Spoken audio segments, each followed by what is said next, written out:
All right, so some of you wonder, most especially one of my granddaughters, you don't have all the plumbing and normal modern amenities in your box truck camper build. This is a good example of why we hesitate with getting too carried away with plumbing. We do have plans to put in a holding tank. That's coming very soon. Right now we're using portable holding tanks still. I'm over at my parents' house. We're on day 3 of a plumbing project. Well, actually it's more than that, but at least day 3 this week. This all started because their kitchen faucet was leaking. So we tried to get some new O-rings, and it's an old enough faucet we couldn't get O-rings, right? So we tried some different aftermarket ones. We just couldn't find any that fit, so we replaced the faucet. Since it's a mobile home, it's got polybutylene tubing in it that needs to go. 80s vintage place here. We're replacing it incrementally as we can get to everything. There were no shut-off valves under the sinks. We had to shut the main water supply off. Did that, turned the water back on before we got the box or cabinet back over it. There's the cabinet that goes over it because it's an outside water connection. Before we got that back over it, we noticed the shut-off valve I installed last year was leaking. The reason I installed the shut-off valve was because there's a kind of a standpipe valve, the white one there, and it wouldn't shut off all the way. So I put in this other valve, no big deal. Allowed it to shut the water off quickly. So we swapped that out. When we tried to turn back, I had dialed down the old standpipe valve, the old brass valve, to slow it down. Well, I swapped it out. We swapped it.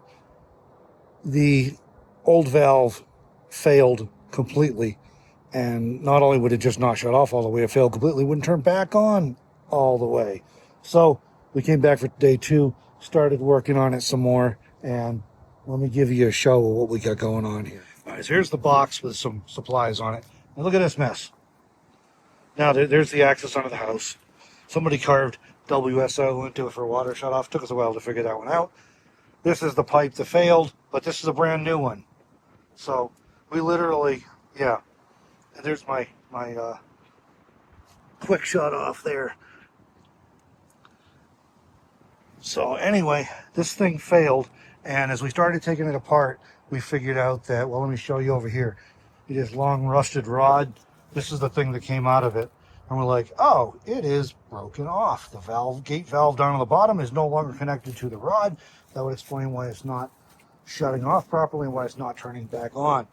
So I got in touch with some of my boys, and 2 of them came over promptly with shovels and started digging. And that is literally 6 feet down into that hole.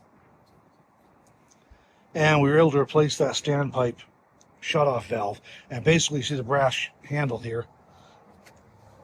That turns a gate valve 6 feet down there. And you can't really see the water supply line coming in from the city here because we spilled some water, you know, while we were... The thing is not leaking. That's from when it's bleeding the air out of the valve. That's why there's water down there right now. And then there's a heater that plugs into it to help keep stuff from freezing up in the winter. So that's that. And so we got that all installed, turned back on, fixed. We had to shut the water off to this house and to the neighbor's house because this is actually the landlord's place over here. My parents own this trailer, but it's on rented lot, and the guy that owns the lot, this is his house, and we had to shut the water off to both properties to be able to do this repair. So we got this all done, turned it back on. The flow is sluggish. We had to bleed it all out. We got that all done. We still have like not bad water at the hose bib here, no water pressure at the hose bib here. There we go. Inside, deplorable to almost none. So we've been trying to track that down, opening up the water lines at different points, figured out that there's good pressure right by the water heater and stuff, where it splits for the water heater and the rest of the cold water supply.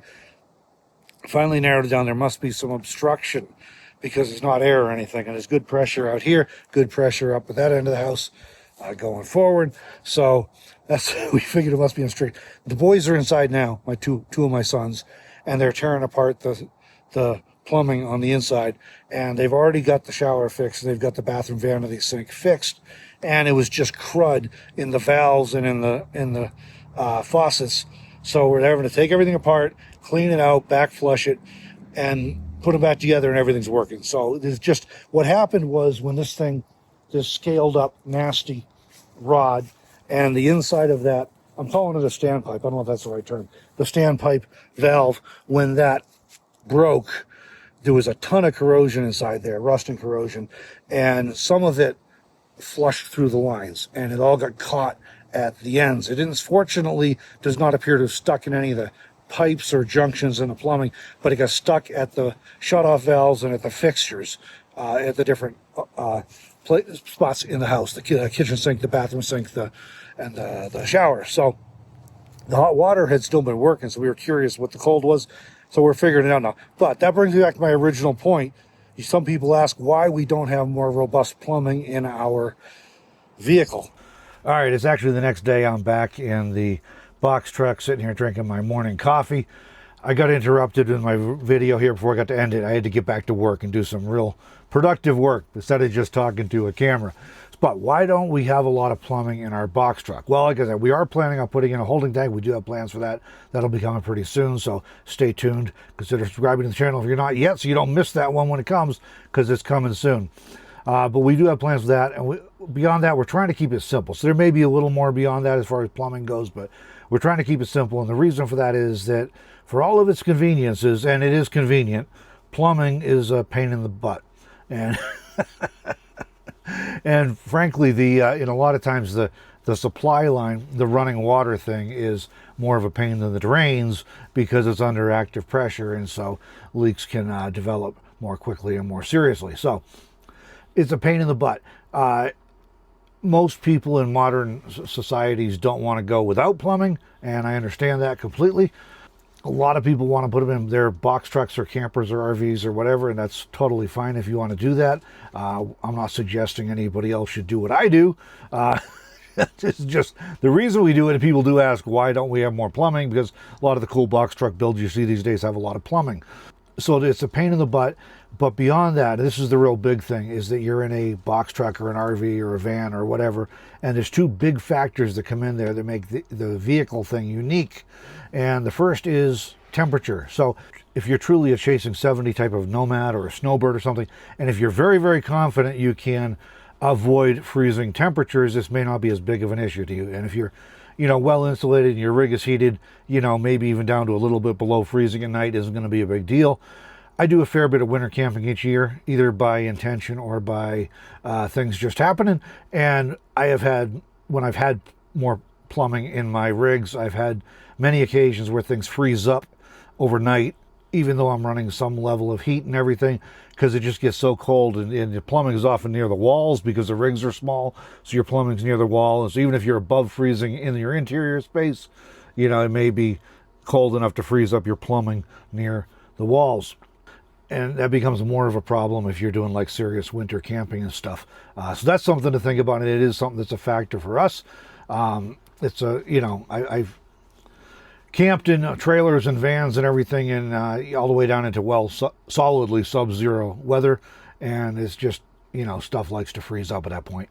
And then you got another set of problems. So, and I have had, by the way, even water jugs just freeze up overnight while camping. So the water jugs frozen are a lot easier to deal with than your pipes and things and faucets and things freezing and stuff getting damaged.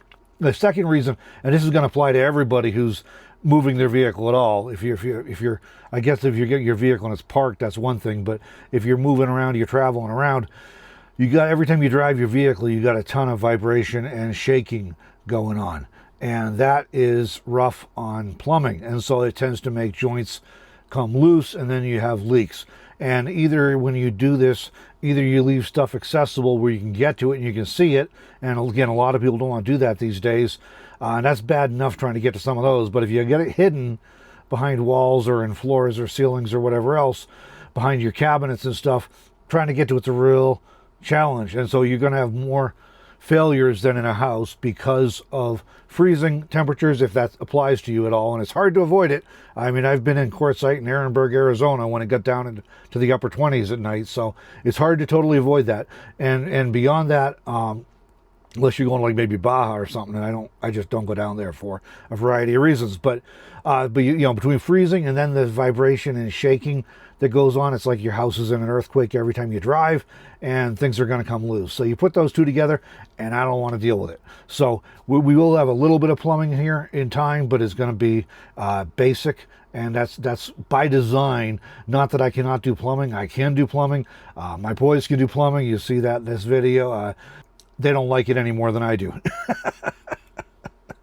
So they'll do it for their grandparents, but you know, they probably don't want to come work on my box truck when my back's out and I can't do the plumbing on it or fix a plumbing leak or something. So, and I wouldn't want to ask them to. So that is just it's a hassle. So we just are keeping it simple and not doing very much of it. That's the bottom line.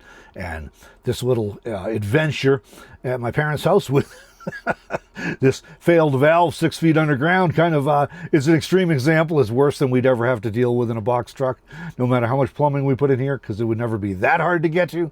But I still, it was a good example to highlight why I hate plumbing.